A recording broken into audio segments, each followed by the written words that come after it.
Hello viewers, আসসালামু আলাইকুম। কেমন আছেন সবাই? আশা করছি আপনারা যে যেখান থেকে ভিডিওটি দেখছেন সবাই ভালো আছেন। আলহামদুলিল্লাহ, আমিও ভালো আছি। চলে আসলাম নতুন আরেকটি ভিডিও নিয়ে আপনাদের মাঝে। আশা করছি ফুল ভিডিওটি দেখবেন। আজকে আমি ছোট মাছ চচ্চড়ি রান্না করব, আর ছোট মাছটা নিয়েছি বেলে মাছ। বেলে মাছটা কিন্তু এমনিতে সবারই খুব পছন্দের, তারপর যদি এটা একটু হাতে মাখিয়ে রান্না করা যায় তাহলে মনে হয় স্বাদটা দ্বিগুণ বেড়ে যায়, কারণ ছোট মাছটা হাতে মাখিয়ে রান্না করলে বেশি ভালো লাগে। তো আশা করছি আপনারা ফুল ভিডিওটি দেখবেন, আর আমি যেভাবে রান্না করি সেটা আপনাদের মাঝে শেয়ার করছি। তবে চলুন রান্নায় চলে যাই। এখানে আমি 1 কাপ পরিমাণ পেঁয়াজ কুচি নিয়েছি, আর দিয়ে দিচ্ছি কাঁচামরিচটা। আমার কাঁচামরিচটা আসলে ডিপ ফ্রিজে রাখা ছিল, যার জন্য কালারটা চেঞ্জ হয়ে গেছে। প্লিজ আপনারা কিছু মনে করবেন না।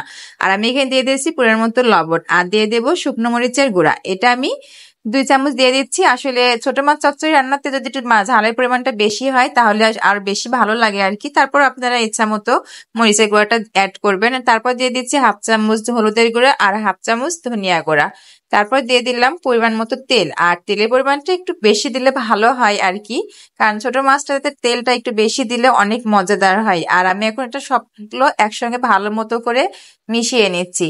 আসলে এই জিনিসটা যদি একটু ভালো মতো করে হাতে মাখিয়ে নেওয়া যায় তাহলেই কিন্তু বেশি মজা হয়। আসলে মশলাটা আমি আগে অ্যাড করি নাই, এখন আমি এখানে জিরা বাটা দিয়ে দিচ্ছি 1 চামচ, আর দিয়ে দিচ্ছি 1/2 চামচ রসুন বাটা। এটাতে ভালো মতো মশলাটা আরেকটু হাতে মাখিয়ে নেব। এভাবে মাখিয়ে নিলে কিন্তু প্রায় অর্ধেক রান্না হয়ে যায়। ঠিক সেভাবেই কিন্তু রান্না মাখিয়ে নিতে হবে আর কি। আর আমি বেলে মাছটা আগে থেকে পরিষ্কার করে ধুয়ে রেখে দিয়েছিলাম, এখন সেটা আমি অ্যাড করে দিচ্ছি। আর এটা আমি আলতো ভাবে মশলার সঙ্গে ভালো মতো করে মাখিয়ে নেব। আর মাখিয়ে নিয়ে যদি হাতে সময় থাকে তাহলে 10 মিনিট মতো একটু প্লিজ রেস্টে রেখে দিবেন, তাহলে কিন্তু মাছের ভিতরে মশলাটা খুব যায় আর খুবই মজা লাগে খেতে। তো আমার এখানে মাখানো প্রায় হয়ে গেছে, আমি এটা 10 মিনিট রেস্টে রেখে দিয়েছিলাম।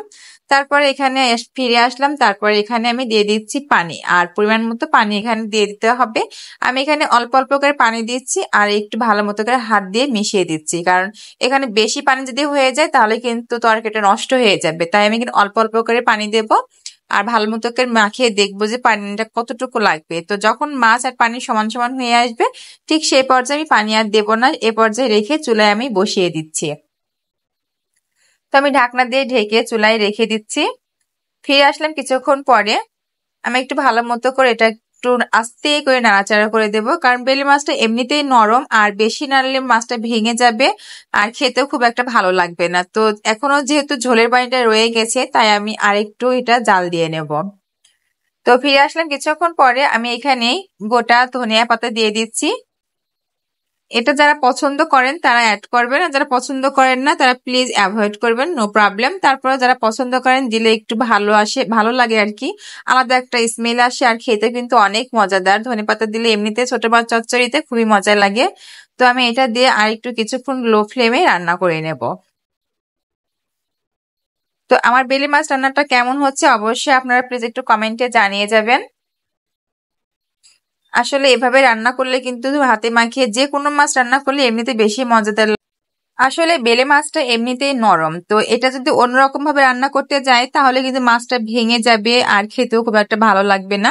তাই অল্প সময়ের মধ্যে যদি একটু হাতে মাখিয়ে একটু ঝাল ঝাল করে চচ্চড়ি করা যায় তাহলে আমার মনে হয় বেশি ভালো লাগে। তো আপনাদের কার কেমন ভালো লাগে, পছন্দ করেন অবশ্যই একটু কমেন্টে জানিয়ে যাবেন। তো আমার রান্না কিন্তু প্রায় কমপ্লিট হয়ে গেছে। এবার আমি এটা একটু চুলাই থেকে নামিয়ে নিচ্ছি। তো কালারটা মাশাআল্লাহ অনেক সুন্দর হয়েছে, খেতেও খুবই ভালো হয়েছিল, যার জন্য আপনাদের সঙ্গে শেয়ার করলাম। তো আশা করছি আপনাদের ফুল ভিডিওটি ভালো লেগেছে। যদি ভালো লেগে থাকে তাহলে অবশ্যই লাইক, কমেন্ট ও শেয়ার দিয়ে পাশে থাকবেন। আজকের মতো এখানেই বিদায় নিচ্ছি। সবাই ভালো থাকবেন, সুস্থ থাকবেন। আবারও দেখা হবে অন্য কোনো ভিডিওতে। আল্লাহ হাফেজ।